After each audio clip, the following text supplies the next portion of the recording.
We work 12-hour days when we're in these machines. It's long, it's tiresome. And depending on the time of year, it can take us a little bit longer. Later on, once the snowbanks have built up a little bit, it takes us a little bit longer. Usually our visibility is pretty limited due to the snow and the conditions we're in. The city of Bloomington has roughly 270 miles of sidewalk that we are required to plow within a reasonable amount of time after each snow event. I run the tandem dump truck behind me and do all the main roads in Bloomington, the residential streets. We do roughly 2,000, a little over 2,000 miles. Sidewalk snowplowing is primarily done by park maintenance. We do get assistance from facilities or utilities or even the street department if they're able to. My biggest focus is trying to stay on the sidewalk. We're playing a game of inches. The sidewalk's like 52 inches and we've got a 48-inch plow that we're running down there. So it gets very tight, especially on the eastern side of town where it's a little bit more narrow. We're sorry, we don't mean to tear up your lawn, but sometimes we do.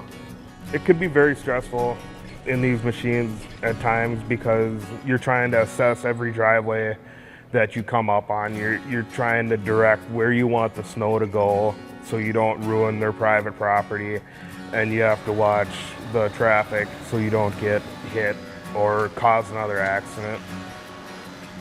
Also got to watch for pedestrians, so we're trying to be safe and keep you safe as much as we can. I'm focused on safety, not just for myself, but for other pedestrians and other people driving on the roads. Trying to make sure that we just get it done so people can actually get to where they need to go. Curbside sidewalk is sidewalk that runs right directly next to the main road.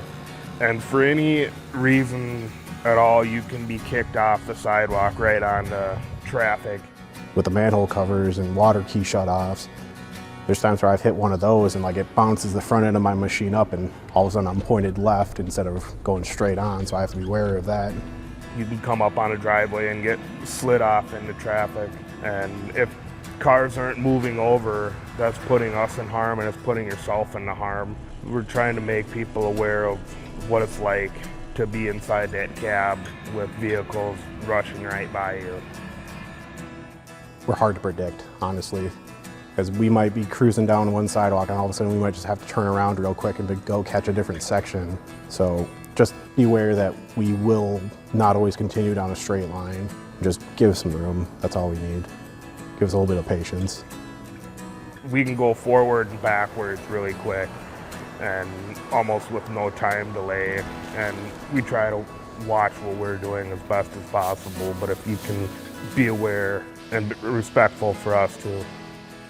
We encounter a lot of people out on the roads driving. There's unfortunately a lot of inattentive drivers that try passing us when we're plowing, ride us too close. I've even had some instances of people trying to pass me on the wing side, and that's a 12-foot wing hanging off the side of the truck, and people try to get around that and get around you on the wrong direction. So it can be kind of frustrating and nerve-wracking at times when you have to not only deal with what you're paying attention to, but then the other surrounding drivers. Our trucks are loaded with salt. We're heavy and we can't stop on a dime, so just always remember that if you make a sudden move out in the street or cut in front of us, that it takes a little bit extra for us to stop, especially when the road conditions are slippery. These big trucks can do a lot of damage if they hit someone or another vehicle. We won't feel it driving in the cab. You don't feel anything like that. It's the car pickup that's gonna absorb the damage. These machines that we use to clear the sidewalk, they're not that big, and if we were to be struck by a pedestrian car or something, that could do a lot of damage to our equipment and the operator itself. It'd probably end up in a hospital. If that machine gets hit in the wrong spot, like that machine can be down for weeks. Each operator is responsible for clearing their route, which is typically 27 miles. And that route, we each are very familiar with it and become familiar with it by doing it over and over and over. And if we have to jump into somebody else's route to help them complete it, it brings us into an unfamiliar territory. And all of a sudden, that adds several hours onto each individual operator. We've got 10 sidewalk machine routes. We don't have a lot of backup machines. So it's really important to keep our equipment on the road or on the sidewalk. So we've got a lot we're concerned about, but at the end of the day, as long as everybody can go home safe, that's our main concern.